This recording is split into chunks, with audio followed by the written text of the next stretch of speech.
Hey guys, thanks for cooking with Tammy. Today I'm going to show you how to make my incredibly delicious tuna macaroni salad. We're going to start off with our pre-cooked chilled macaroni, and to that we're going to add our mayo, as well as our favorite brand of tuna,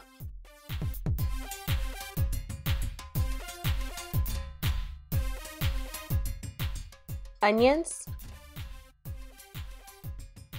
along with garlic powder and ground black pepper to taste, salt, and onion powder, sweet relish,